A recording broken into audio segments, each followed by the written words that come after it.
Yo, what's up, guys? Happy New Year's. I hope everyone had a Merry Christmas. You see me, I'm by my fireplace, about to get my Paulo Costa on, if you know what I mean. So, I just want to take this time to really explain why I got into mixed martial arts. So, the first experience, was wrestling. I wrestled in high school and I wrestled in college. So 4 years in high school, I placed in CIF. Then I went 1 and 2 in Masters. If you guys don't know, that's like regionals. And I am from Orange County, California. So wrestling out here is completely different to like different states. Out here in California, they have one state champion instead of 2, 3, 4, 5, 6 state champions, because we only have one division. So I did wrestling,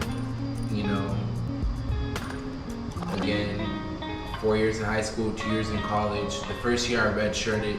Second year I went 4 and 2 before I tore my meniscus in my left knee for the second time, and I had to get surgery. Then I fell in a really dark place, got in a car accident, which damn near took my life. And then the year after that, I fell head, heels in love with fitness. And I feel like fitness really changed my life. I really started getting heavy into powerlifting. And after that got boring, I just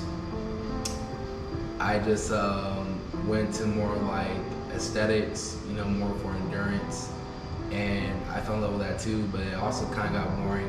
So I was like, you know what, let me become a personal trainer. So me becoming a personal trainer, long story short, it wasn't what it meant. It wasn't what I thought it was. It turns out, being a personal trainer, especially for a commercial-based gym, it's more heavy on the sales. So yeah, that didn't work out. And how I took an interest in mixed martial arts was actually back in 2020, when they did the whole lockdowns at first. And I already knew about the UFC, obviously, who doesn't know about the UFC before the lockdowns. But cause since during that time, during lockdowns, the UFC was the only thing that was running, as sports. So I was like, you know what? Let's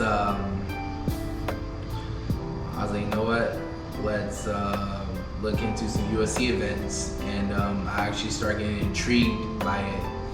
And there's this one gym that was open around my area, and it wasn't supposed to be open, but it was like a powerlifting, bodylifting, athletic type gym, but it also had mats and punching bags and stuff. So I started hitting the bag a lot all by myself. I was like, man, you know what? This is a really good workout. Just punching and kicking the bag by myself.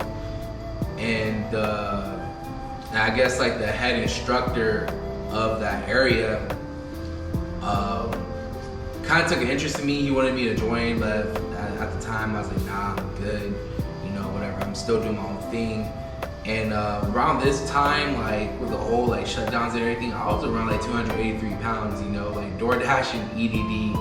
I do not wish that upon my worst enemy. That's the worst thing that's ever happened to me.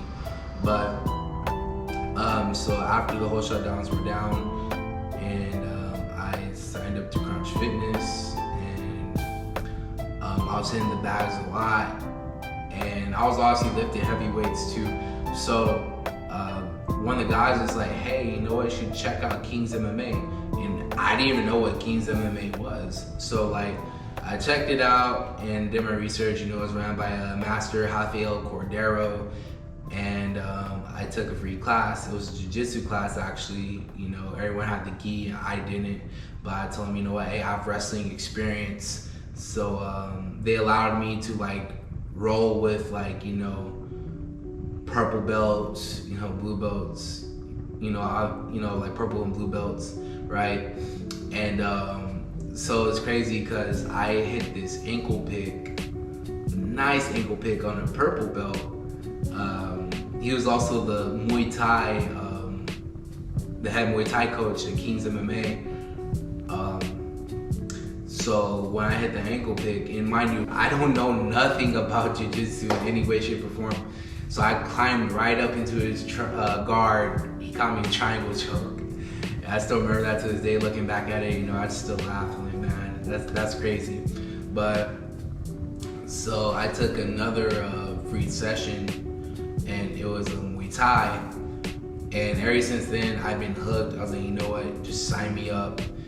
And because originally I told him I wanted to do the MMA program, but that MMA program is a in-fight only, because you have professional fighters that train at HicksMMA's MMA program. You know, you have people like Marvin Vittori, Kelvin Gastelum, Giga Chikadze, Fabricio Verdun, Chris Cyborg. She'll pop up when she has her fights, you know, for her training camps. And Neiman Gracie. You know, and I met all these people before. You know, I actually have a picture of Chris Cyborg. You know, those guys are, those people are really humbling people. You know, so yeah, and I trained at King's for 6 months, and fortunately, I had to, you know, move out of California, and I just feel like it was an opportunity for me to grow as a person, not even as a person, but like as a fighter as well, or like about to be a fighter, you know, as a mixed martial artist. The way I look at it is like, you know what, single, 24, no kids, no obligations to California, got nothing to lose. So I drove all the way out from California, all the way out to Georgia. And before I left, I told Master Rafael Cordero, like, hey, you know what, I'm about to move to Georgia. What gyms do you recommend? He told me, you know, American Top Team Atlanta, you know, Ronan Jucal, great guy, take care of you. And that's where I'm currently training at right now, American Top Team Atlanta. And I really like the environment over there, really competitive. I'm training with like professional and amateur MMA fighters. I actually sparred with Trayshawn Gore not too long ago. Not only I sparred with him in boxing, I rolled with him in jiu-jitsu. I feel like that's really good for me as someone who's aspired to become a professional fighter. You know, it just gives me like hope and like motivation to keep going. You know what, I am on the right path. So yeah, it's just really amazing. If you guys don't know who Trayshawn Gore is, he was actually a tough finalist, but he ended up tearing his meniscus. But he's signed in the UFC. He's gonna have a fight coming up in February. So it's just really inspiring, you know, that I'm in the type of environment where it's really competitive, where people constantly have fights coming up. And like, you know, I do have plans, you know, competing in MMA. And one of the goals I have, you know, is to become a amateur MMA champion, either at 185 or 170, doesn't matter. Then go pro, take a couple fights in the region, in a regional scene, and then eventually get signed to any big promotion that takes interest in me, either be UFC, Bellator, One Championship, PFL, Ryzen, it doesn't matter. I'm going where God wants to lead me, where God leads me to go, which God feels like, you know, which promotion will have my best interest and what will make sense for me financially in the long run. But this goal right now, I just want to become a amateur MMA champion, you know, anywhere from 170 to 185. And, you know, my pro career, I want to compete at 155 if possible, depending how my body reacts to the cut. And yeah, you know, that's pretty much it. You know, those are my plans, what I have. And And this is pretty much how I got into mixed martial arts. And yeah, guys, with that being said, again, Happy New Year's. I'm by my fireplace. I'm about to get my Paulo Costa on right now. So I'll see you soon. Bye.